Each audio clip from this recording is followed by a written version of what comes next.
Hello students, आज मैं आपको फ्रिक्शन की कुछ इम्पोर्टेंट प्रॉब्लम्स कराऊंगा। और आपको यदि ये वीडियो अच्छा लगे तो फिर आगे आप अब इसको और स्टूडेंट्स को बताओ और सब्सक्राइब करो इसको। नेक्स्ट, तो ये प्रॉब्लम अपने पास ये है कि ये ब्लॉक है।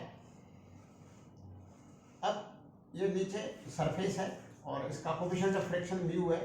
अगर इसको हॉरिजॉन्टल डायरेक्शन में एफ फोर्स लगाया जाए तो एफ का कितना मिनिमम मान हो हॉरिजॉन्टल लगा रहे हैं कि ये स्लाइड कर जाए, तो इसका एफबीडी बना लो। नीचे एमजी है वर्टिकली डाउनवर्ड और वर्टिकल डायरेक्शन में फोर्सेस बैलेंस है, तो नॉर्मल रिएक्शन भी एन है जो खुद एमजी के बराबर। इसमें अपन टाइम वेस्ट नहीं करते। तो अगर तो लिमिटिंग फ्रिक्शन आएगा एफ लिमिटिंग,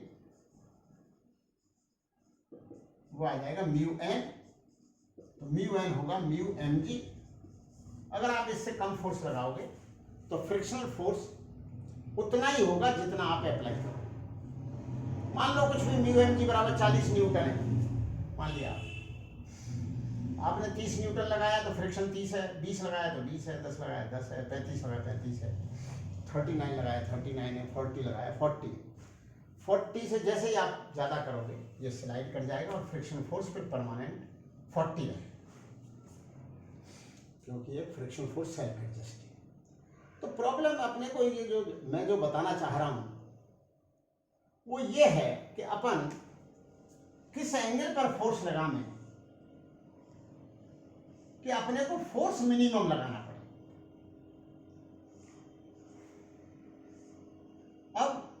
अब सर्टेन एंगल पे हमने थीटा डिग्री पे फोर्स लगाया इसको स्लाइड करने के लिए एम मास को, तो किस एंगल पे लगाएं कि ये एफ का मान मिनिमम। अब आपने देखा कि हम यदि किसी एंगल पे लगा रहे हैं तो जो इसको the force which is responsible to slide the block, उसका जो कंपोनेंट आएगा वो तो कम आएगा एफ से। तो हम ऐसा काम ही क्यों करें किसी एंगल पे लगाने। और इस केस में फुल फोर्स काम में आएगा टू स्लाइड द ब्लॉक, और इसमें एक कंपोनेंट काम में आएगा और कंपोनेंट हमेशा कम होता है। तो फिर ऐसा कैसे हो सकता है कि किसी एंगल पे फोर्स मिनिमम लगाना पड़ेगा, ऐसा कैसे हो सकता है। तो इसका मैं अब जवाब देने जा रहा हूं। एक्चुअल में एफ का एक कंपोनेंट इधर आएगा एफ कंपोनेंट, और एफ का एक कंपोनेंट वर्टिकल डायरेक्शन में आएगा। जो वर्टिकल डायरेक्शन में जो कंपोनेंट आएगा वो नॉर्मल रिएक्शन को कम कर देगा। कैसे कम कर देगा, क्योंकि एफबीडी बनाइए, फ्री बॉडी डायग्राम बनाइए, एम जी एफ के दो कंपोनेंट एफ कॉस थीटा और ये F sine theta. Vertical direction में फोर्सेज आर बैलेंस हैं, तो नॉर्मल रिएक्शन एन, तो एन प्लस ये मिलके एम जी के बराबर है। तो साफ दिख रहा है कि एन में कुछ ऐड करेंगे तब एम जी होगा। इसका मतलब एन का मान एम जी से तो कम होगा ना। तो आपको यहां बिल्कुल ठीक, क्योंकि एन प्लस समथिंग बराबर एम जी। तो n का मान इस केस में क्या आ जाएगा, n plus F sine theta बराबर एम जी। तो n बराबर आ जाएगा M G minus F sine theta. ठीक है, तो स्लाइड करने के लिए अपने को कितना फोर्स लगाना पड़ेगा फिर, F cos theta. F cos theta exceed करना चाहिए म्यू एन से, म्यू एन से।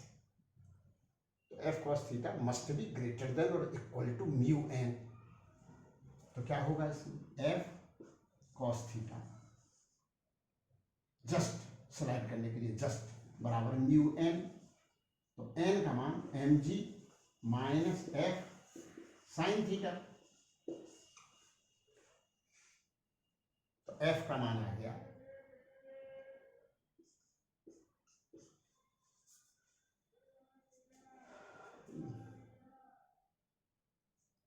एफ कॉस थीटा बराबर इतना। तो एफ कॉस थीटा बराबर mu M G minus mu F sine theta.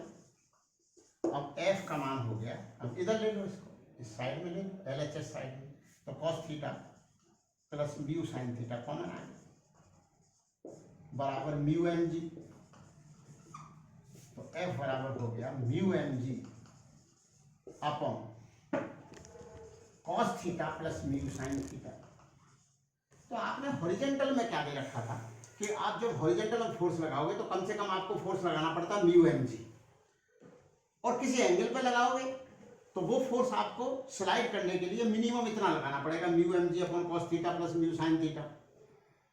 आप चाहते हो कि एफ का मान मिनिमम हो, तो इसको मिनिमम चाहने के लिए जो नीचे की क्वांटिटी है इसको मैक्सिमाइज करना है, मैक्सिमाइज।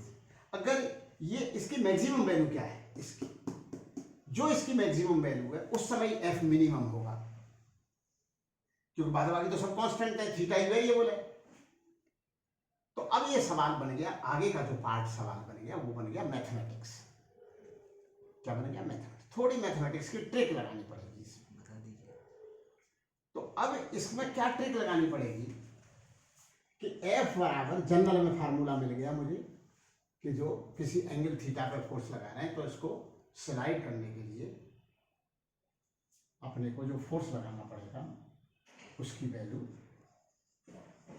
कितनी होगी, ये वैल्यू, ये फार्मूला डेवलप हो गया। अब फिर ये पूछा गया मिनिमम कितना होगा फोर्स, ये तो जनरल फार्मूला है।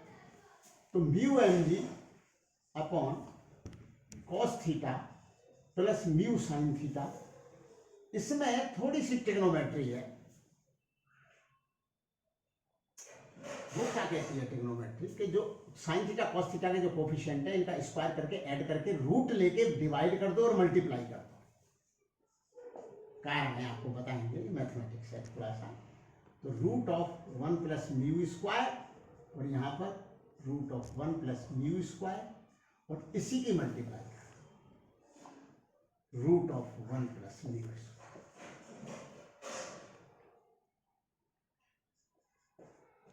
ये मल्टीप्लाई कर देना है।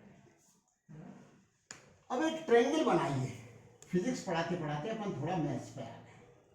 तो कोई एंगल ये अल्फा मानिए, इसका जो है परपेंडिकुलर 1 और बेस म्यू, ये हो जाएगी root of 1 plus mu square, assume कर लो आप। तो जहां पर 1 अपॉन ये आ रहा है उसकी जगह आप साइन अल्फा लिख सकते, और जहां पर mu upon root of 1 plus mu square आ रहा है साथ ही साथ कॉस अल्फा लिख सकते हो। तो कि sine alpha cos theta plus cos alpha sine theta, तो ये हो गया sine alpha plus theta.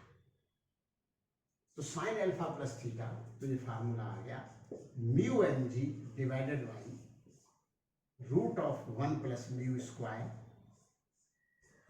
Sign alpha plus theta. इनमें से कोई